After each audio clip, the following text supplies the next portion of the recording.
Welcome to part 2 of our special 3-episode series on Debriefing Design. In part 1, we gave you a glimpse of how we look at space during initial consultation and how we played floor plan Tetris to get a new home to function for our first-time home buyers. For part 2, we will be reviewing pre-planning for the renovation, obstacles we encountered during the renovation process, and also show you how we pulled together the materials and finishes palette based on our client's inspiration images. This is Operation Give Me a Bath, Part 2.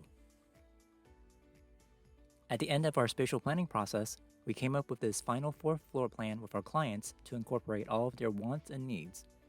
We opted for a Jack and Jill bath layout for the front and middle bedrooms and added a small guest bath off of the family room. In the hallway, we eliminated the water heater closet and planned to relocate it into the attic to free up precious square footage for the master bath. We had contemplated moving the furnace into the attic as well, but preliminary bids busted our budget, so we left it in its original location. In the master bath, we gained a dry vanity and full wall of linen cabinetry while eliminating the freestanding tub. Finally, we added a built-in bar into the dining room, which allowed our clients to have a formal study. When playing with design ideas for the master bath and guest bath, we wanted to capture all of the natural daylighting for the master as it was going to be the most frequently used. We realized the original 2 windows in the master and hall baths were identical in size and could be utilized as a backdrop of our new vanity wall. We also saw that we could creatively capture the light from the skylight to make the space as bright with natural light as possible. A design tactic when planning a renovation with an existing skylight, depending on the volume of space you have in your attic, is the light itself can be manipulated, sometimes easily, into different nearby spaces as the opening in the ceiling acts as a light tunnel and can be reconstructed with wood studs and drywall. We have used this creative solution to our advantage on several projects where we have either redirected light going into a space or increased the amount of light by expanding the size of the opening in the ceiling. For this project, we have a very special surprise in mind for our clients that we'll revisit during our final reveal in part 3. Space planning for the master bath was an incredible collaborative experience. Our clients had found a concept photo of a compact efficiency powder bath that we had not previously encountered, which allowed us to gain 8 square feet for the master bath compared to a standard-sized powder bath. We were originally tasked with planning for a 5-fixture bath which contained 2 sinks, a toilet, and separate shower and bathtub because the wife likes to take baths. However, after reviewing the layout, our clients decided to eliminate the bathtub as the Jack and Jill already had a tub and the need for a dry vanity and plenty of storage was a higher priority in making the master bath fitting for their morning routines. We find that the best collaboration in design happens when a renovation process becomes a conversation comparing the client's wants and needs. One of the first decisions that must be made prior to demolition is in regards to the living situation. We typically recommend for clients to move out during their renovation if they have a place to stay when the scope of the project is almost the entire house. This allows for the work to be completed in the quickest and safest manner possible for our clients. Unless you were involved during the original construction of a house, you never know what surprises may be waiting for you during demolition, so we typically encourage clients to set aside 10 to 20% of their budget for a contingency fund to help cover any additional work that may be discovered.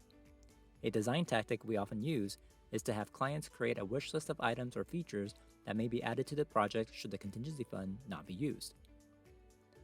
Demolition for this project went by quickly and only took 3 days, but we uncovered several surprises along the way. The property was built in the 50s on a pier and beam foundation, which allows various systems of the house to be moved much easier. Unfortunately, with this type of structure, you're more likely to find damaged or rotted subfloors underneath old tile because there wasn't much done in terms of vapor barrier or waterproofing in that period of construction. During demolition, we found both damaged subfloor and floor joists under the existing bathrooms that needed to be replaced. The setback used approximately $2,500 of the contingency fund. Another surprise we discovered during the renovation process were random penetrations in the walls and ceilings from the HVAC ducts throughout the house. We had planned to move air registers where we needed to based on the new bathroom layouts, but ended up replacing several runs of ductwork and registers that we had not anticipated in the original budget.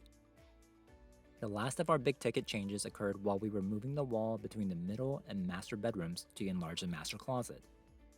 Due to the location of the furnace closet, we ended up losing a few precious inches of space from the length and depth for the master closets and had to resubmit drawing revisions to the city. On a list of smaller issues to occur on a job site, we received a damaged freight shipment which caused a delay while we waited for a replacement bathtub and toilet to arrive, a random glitch where relocating the thermostat, and unexpected electrical outlet additions per request of the electrical inspector. When pulling together the materials, finishes, and fixtures palette for our clients, we've found that clients usually just need help filtering the noise. Most of our clients show up to the initial consultation with images of rooms or furniture they've pinned on Pinterest or torn out from magazines. We often tell clients to expand their conceptual image process to include photos of literally anything that sparks an emotion within them: food, nature, anything. The images should elicit some sort of good or bad emotion, as it helps us learn what to avoid or lean towards when making selections. Part of our design process is helping our clients figure out what exactly they like about an image. Based on the concept images our clients showed us, we started our color palette by picking shades of gray, from white to a subtle shadow to charcoal. We brought in pops by inserting an accent blue throughout. Our clients' images also focused on the play of patterns through different surface planes, which we mimicked in 3 key visual areas. In the master bath, we used an inexpensive 6x24 black porcelain tile installed in a herringbone pattern. In the built-in bar area, we selected a Japanese black hexagon tile for the backsplash. Finally, we repeated the herringbone pattern in the double sliding barn doors to the new office. Next time, in part 3, we will give you some tips on where to save and splurge on your budget and show you some of the customized features we designed based on our client's lifestyle and show you the full transformation for our first-time homeowner's custom home. Please leave a comment below if you have any questions or feedback about this project. Thank you for joining us this week on Debriefing Design. Make sure you subscribe for future episodes. Operation Give Me a Bath, Part 2, Case Closed.